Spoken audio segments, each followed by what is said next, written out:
how this triple collision actually took place. छोटे छोटे बच्चे अपने माँ बाप को ढूंढ रहे हैं, पूरा का पूरा परिवार तहस नहस हो गया है। But it doesn't end there, because there is a third train, remember, that's involved, and that is the Bengaluru Howrah Express. मिला बेटा आपको? मिलता नहीं अभी तक। नहीं मिला? We start the program in India, where at least 260 people have been killed in a train crash in the eastern state of Odisha. तो उसका खुद का सर फटा हुआ था, खून निकल रहा था, उसके पिताजी का हाथ कटा हुआ था। जय हिंद। उड़ीसा के बालासोर में एक भीषण रेल दुर्घटना हुई जिसमें 275 लोग मारे गए और 1000 से भी ज्यादा लोग गंभीर रूप से घायल हो गए। इस हादसे ने भारतीय रेलवे सिस्टम के द्वारा सेफ्टी पर किए जाने वाले खोखले दावों की हकीकत भी उजागर कर दी है। भारत के इतिहास में कौन कौन से बड़े रेल एक्सीडेंट हुए हैं और कौन लोग इनके लिए जिम्मेदार होते हैं। हादसों के बाद बनाई जाने वाली कमेटी क्या कभी मरने वालों को जस्टिस दिला पाई है। कैग ने 2022 में बताया था कि रेलवे सिस्टम में बहुत ज्यादा कमियां हैं, उसके बावजूद इन कमियों को क्यों नहीं सुधारा गया, और क्या है कवच सिस्टम जिससे ये रेल हादसा रोका जा सकता था। आज के इस वीडियो में इन्हीं घटनाओं और सवालों पे चर्चा करेंगे। अगर वीडियो आपको इंफॉर्मेटिव लगे तो चैनल को सब्सक्राइब जरूर करना। इंडियन रेलवे एक स्टैट्यूटरी बॉडी है जो रेलवे मिनिस्ट्री के अंडर आती है। इंडिया दुनिया का चौथा सबसे बड़ा रेल रूट मैनेज करता है जिसकी लेंथ ऑलमोस्ट 68,000 किलोमीटर है। अगर हम कहें कि रेलवे इंडिया की लाइफलाइन है तो ये बिल्कुल गलत नहीं होगा। आजादी के बाद से रेलवेज को लेकर हर सरकार ने बड़े बड़े दावे किए हैं, लेकिन कोई भी सरकार आज तक रेलवे की सेफ्टी को लेकर ऐतिहासिक कदम नहीं उठा पाई है। कैग 2022 की एक रिपोर्ट से पता चलता है कि जहां इंडिया वंदे भारत जो कि एक हाई प्रोफाइल ट्रेन है उसका ढिंडोरा पीट रहा था, वहीं दूसरी तरफ रेलवेज बेसिक इंफ्रास्ट्रक्चर के लिए धन की डिमांड कर रहा था। ऑडिटर्स ने यह भी बताया था कि ट्रैक रिकॉर्डिंग कार और ट्रैक मशीनों के बेकार पड़े होने के कारण इंस्पेक्शन में 30 से 100% की कमी थी। यहाँ पे ये मानना बिल्कुल भी गलत नहीं होगा कि जहाँ पे 100% निरीक्षण की कमी है वहां पे रेलवेज सिर्फ भगवान भरोसे चल रही है। इसके अलावा कैग ने यह सिफारिश भी की थी कि एक्सीडेंटल इंक्वायरी के लिए एक टाइमलाइन फिक्स होनी चाहिए ताकि रिस्पॉन्सिबल लोगों पे एक्शन लिया जा सके और मरने वालों को जस्टिस दिलाया जा सके। अगर कैग की रिपोर्ट को सीरियस लिया जाता तो शायद ये दुर्घटना टल सकती थी। इसके अलावा हादसे से 2 दिन पहले द हिंदू में छपे विजय कुमार के आर्टिकल से पता चलता है कि रेलवेज में एक्सीडेंट बढ़ रहे हैं और उसके पीछे 2 मेन कारण हैं। पहला, लोकोमोटिव पायलट्स को ओवर टाइम करना पड़ता है और दूसरा, रेलवे में वैकेंट पोस्ट बहुत ज्यादा है। राज्यसभा में पूछे गए एक सवाल के जवाब में मंत्री जी ने बताया था कि 1 दिसंबर 2022 तक रेलवेज में 3,12,000 नॉन गजेटेड पोस्ट वैकेंट थी। अब आप खुद अंदाजा लगा सकते हैं कि रेलवेज में कितनी इंप्रूवमेंट की जरूरत है। अपने ही इंजीनियर्स को इंस्पायर करके एक ऐसा सिस्टम डेवलप किया जो आज वर्ल्ड में उसकी चर्चा हो रही है।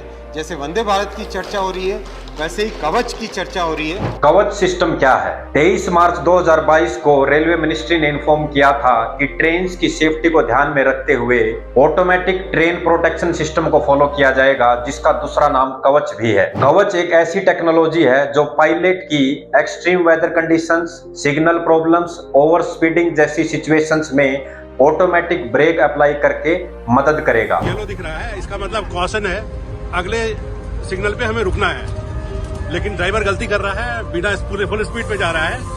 और ये देखिए कैसे दिखा रहा है ये कि आप ज्यादा स्पीड पे चल रहे हैं और गाड़ी को अपने आप ब्रेक कर रहा है। जब आत्मनिर्भर भारत के तहत इस टेक्नोलॉजी को डेवलप किया था तो इसका बहुत ज्यादा शोर शराबा हुआ था, लेकिन हकीकत सच्चाई से बहुत परे है। इससे पहले ठीक ऐसा ही प्रयास श्री अटल बिहारी वाजपेयी की गवर्नमेंट में भी किया गया था। 2022-23 के बजट में बताया गया कि रेलवे 2000 किलोमीटर के ट्रैक को कवच प्रणाली से लैस करेगा, जबकि टोटल रेलवे ट्रैक इंडिया में 1,15,000 किलोमीटर है।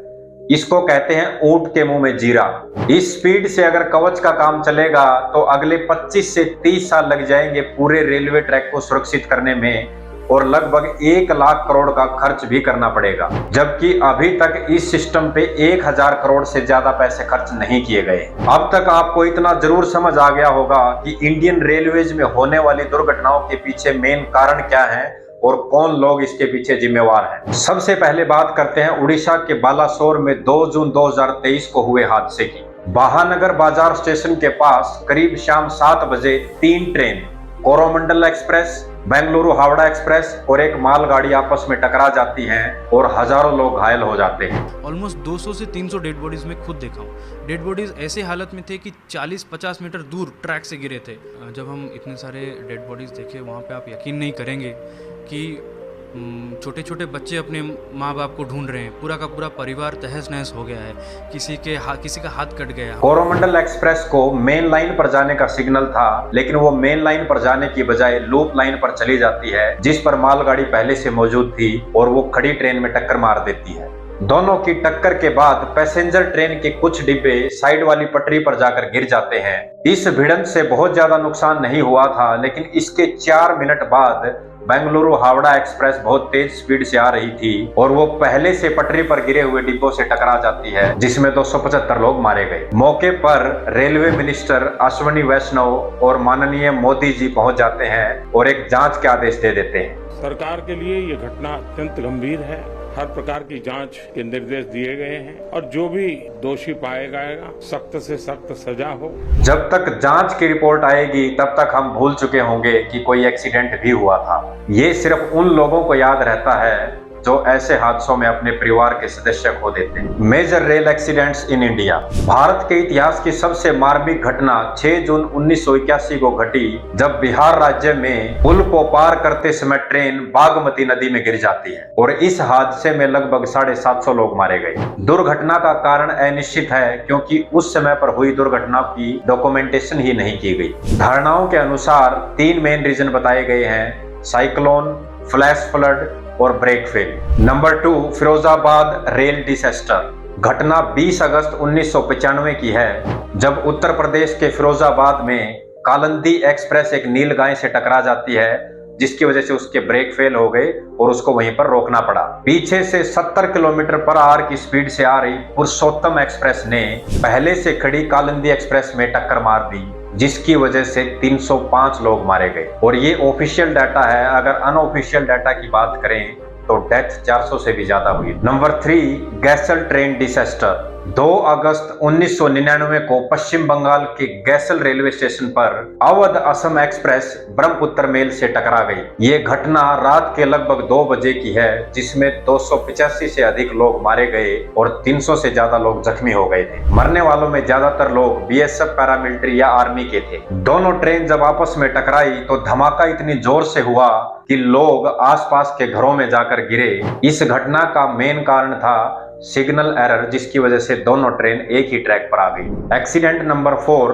26 नवंबर 1998 को पंजाब के खन्ना में Jammu Express Golden Temple Mail के डिब्बों से टकरा जाती है, जिसमें 212 लोग मारे गए। एक्सीडेंट नंबर 5, 20 नवंबर 2016 को उत्तर प्रदेश के कानपुर में इंदौर राजेंद्र नगर एक्सप्रेस के 14 डिब्बे पटरी से उतर जाते हैं, जिसमें 152 लोग मारे गए और 250 से ज्यादा लोग गंभीर रूप से घायल हो गए। 2002 में हावड़ा राजधानी बिहार में पटरी से उतर जाती है और 140 लोग मारे जाते हैं। 2010 में वेस्ट बंगाल में हुए ऐसे ही हादसे में 148 लोग मारे गए। इन सब के अलावा भी दर्जनों ऐसे एक्सीडेंट हैं जिनका इस वीडियो में जिक्र कर पाना संभव नहीं है। हर एक्सीडेंट के बाद भारत सरकार और रेलवे के अधिकारी एक कमेटी का गठन कर देते हैं, जो ऐसी दुर्घटनाओं के कारणों का पता लगाती है। और हर दुर्घटना के बाद बड़ी बड़ी बातें की जाती हैं, जैसे कि रेलवे के इंफ्रास्ट्रक्चर को अच्छा करेंगे, रेलवे ट्रैक्स को अच्छा किया जाएगा और सिक्योरिटी सिस्टम पर जोर दिया जाएगा। सन 2000 से पहले हम 20वीं सदी में थे।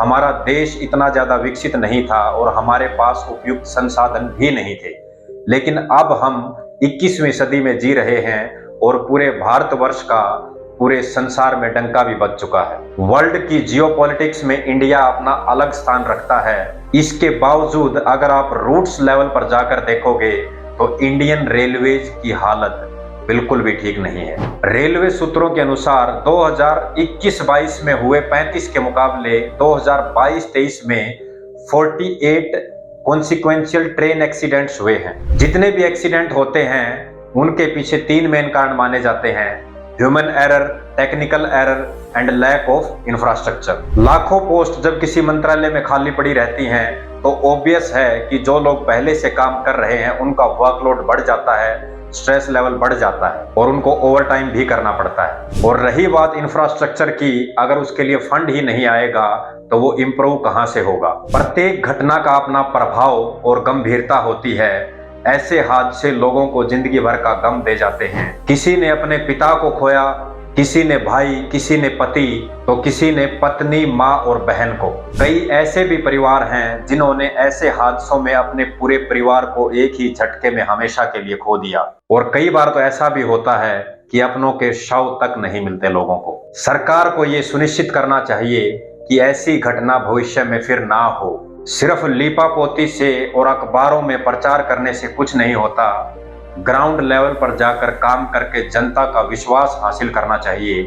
ऐसे हादसों के लिए किसी को तो जिम्मेदारी लेनी पड़ेगी और लेनी भी चाहिए। उदाहरण के तौर पर जब 1956 में एक रेल दुर्घटना हुई तो श्री लाल बहादुर शास्त्री ने अपने पद से इस्तीफा दे दिया था। लेकिन वर्तमान में पॉलिटिक्स के पैरामीटर बदल चुके हैं।